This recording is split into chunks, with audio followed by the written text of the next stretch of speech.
जनवरी 8 तारिख में भुवनेश्वर आयोजित एवर्षर प्रवासी भारतीय दिवस एने आज वैदेशिक व्यापार मंत्रालय रे वेबसाइट जुग्म भाव लंच करिसेंती वैदेशिक व्यापार मंत्री एस जयशंकर और मुख्यमंत्री मोहन चरण माझी। जनवरी 8 रु 10 पर्यंत भुवनेश्वर जनता मैदान में अनुष्ठित होब प्रवासी भारतीय दिवस। यह कार्यक्रम में राष्ट्रपति द्रौपदी मुर्मू प्रधानमंत्री नरेंद्र मोदी सामिल हेबे। उत्सव में 7000 अतिथि जोग देवार संभावना रही। प्रवासी भारतीय दिवस 18तम संस्करण में ओडिशा को सहयोगी राज्य भाव चयन करा राज्य पाई एक बड़ कथा बोली मुख्यमंत्री कहते। यह कार्यक्रम को सफल करने ओडिशा सरकार समस्त प्रयास करेंगे। सुरक्षा ठारू प्रोटोकॉल पालन, सांस्कृतिक कार्यक्रम और 7000 अतिथि आतिथ्य किसी त्रुटि रखा नहीं बोली से कहते। ओडिशार संस्कृति सहित प्रवासी माने जोड़ी होई पारिबे बोली मुख्यमंत्री आशा प्रकट कर। आम भारत वर्षर यशस्वी प्रधानमंत्री नरेंद्र मोदी जी को एवं केंद्र वैदेशिक व्यापार मंत्री एस जयशंकर महाशय को धन्यवाद देवी जे भारत वर्षर जो प्रवासी भारतीय दिवस सम्मिलनी हुए ए वर्ष 18तम प्रवासी भारतीय दिवस सम्मिलनी 2025 पई आयोजन करिबा पई राज्य सरकार को से आमको प्रस्ताव देथिले एवं ये प्रस्ताव टी को मुताकु ग्रहण करली एवं यह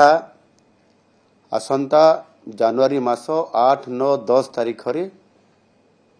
ओडिशार राजधानी भुवनेश्वर जनता मैदान रे ये कार्यक्रम महा आडंबरपूर्ण भाव में हेबा पई जाउछि एवं भुवनेश्वर हेबार मध्य ये सम्मेलन योग्य अच्छी एथिपाई जे मंदिर मालिनी सहर हौची भुवनेश्वर यार ऐतिह्य संस्कृति अति पुरातन एवं ये उत्सव पाई संपूर्ण भावरे आम सरकार प्रस्तुति होउछंती एवं संस्कृति एवं विभिन्न परंपरागत विभिन्न प्रकार सांस्कृतिक कार्यक्रम मध्य प्रति वर्ष राज्य स्तरीय जातीय स्तरीय मध्य भुवनेश्वर करा जाय थाए। जेमिति राजाराणी संगीत महोत्सव आपंकर मुक्तेश्वर डांस फेस्टिवल ता सहित मध्य आंतर्जातिक ओडिसी नृत्य महोत्सव एभली गुरुत्वपूर्ण कार्यक्रम डिसेम्बर मासरे जनवरी मासरे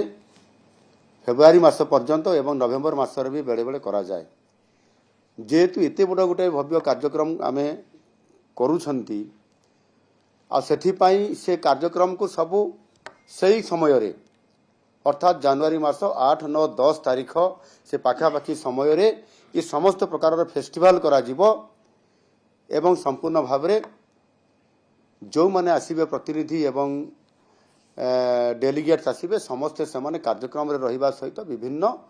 ये महोत्सव कार्यक्रम को जाइकिर बुली आसीबे जो कि ओडिशार आमर विभिन्न प्रकार ये सांस्कृतिक कार्यक्रम को देखिया सुजोग पाइबे एवं आमर ये कार्यक्रम सारा विश्व दरबार को चली जिवो। जो प्रतिनिधि माने एथिरे जोग देबे से माने एक स्मरणीय अनुभूति मध्य पाइबे जे